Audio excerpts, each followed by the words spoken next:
বিশেষ সংগ্রামী মহাসচিব মাওলানা জালালউদ্দিন আহমদ।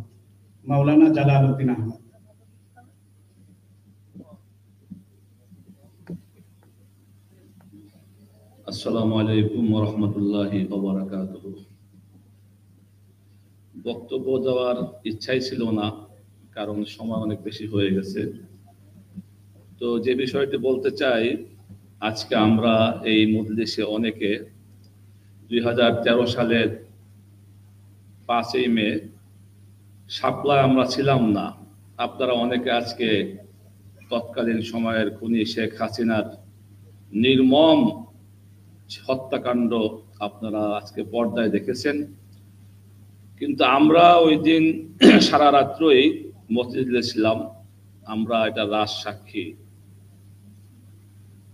তো যে বিষয়টা বলবো যে গত 24শে আগস্টের 5 তারিখে, অর্থাৎ জুলাই আগস্ট যে বিপ্লব হয়ে গেল, এই বিপ্লব এর সূচনা ছিল শাপলা চত্বরের যে আমাদের আন্দোলন, সে আন্দোলন।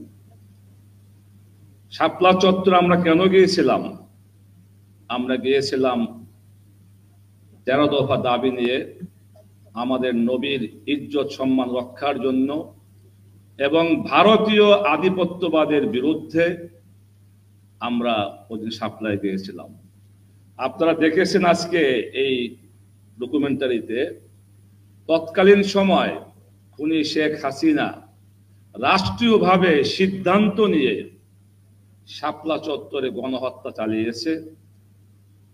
আপনারা অনেকে তার ফাঁসি চেয়েছেন, স্লোগান দিয়েছেন।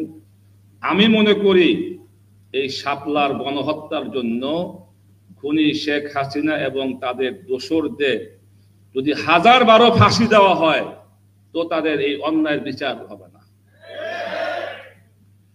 তো আজকে আমি শাপলা চত্বরের সেই গণহত্যার বিচার দাবি করতেছি, এবং আজকের এই প্রোগ্রামের সভাপতি মাওলানা মামুনুল হক সাহেব যে দাবিগুলো উত্থাপন করেছেন, যে আমাদের কওমি মাদ্রাসার পাঠ্যপুস্তকে শাপলা চত্বরের সেই ইতিহাস লেখা এবং ছাত্রদের পাঠযোগ্য করে গড়ে তোলা, এবং রাষ্ট্রীয়ভাবে শাপলা চত্বরের শহীদদের পরিসংখ্যান তৈরি করা এবং শহীদদের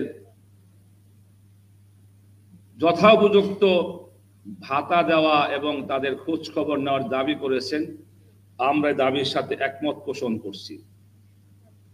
আমরা লক্ষ্য করছি বর্তমান যে সরকার আজকে আমাদের রাষ্ট্রীয় ক্ষমতা রয়েছে, এই সরকার মনে করে যে আমরা জুলাই বিপ্লবের কারণে আজকে আমরা সরকারে আসতে পারছি।